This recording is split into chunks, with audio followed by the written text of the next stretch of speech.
Hello guys, আজকে আমি ধোকার ডালনা করব।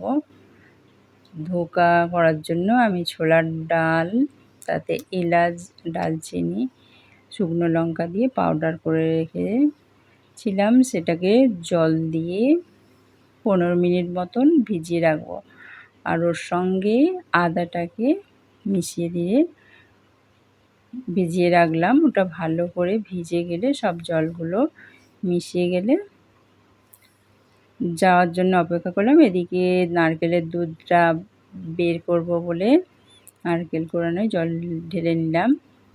কড়াতে মৌরি আর শুকনো লঙ্কা ফোড়ন দিয়ে ডালটার পেস্টটা দিলাম, দিয়ে নাড়াবো যতক্ষণ পর্যন্ত কড়া থেকে ছেড়ে আসবে, ততক্ষণ পর্যন্ত নাড়িয়ে একটা পাত্রে ঢেলে ওটাকে ঠান্ডা হয়ে করে পিস পিস করে তারপরে সব ভেজে নিলাম। ভেজে তারপরে ওটাকে গ্রেভি বানানোর জন্য শুকনো লঙ্কা, তেজপাতা, এলাচ ফোড়ন দিয়ে টমেটো দিলাম, দিয়ে কাশ্মীরি লঙ্কা,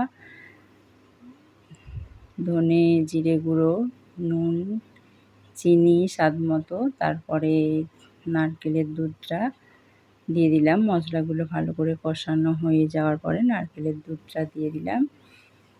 দিয়ে ওটা ভালো করে যখন ফুটছে তখন ধোকারগুলো ওর মধ্যে দিয়ে দিলাম। 5 মিনিট মতো ফুটে যাওয়ার পরে ঘি দিয়ে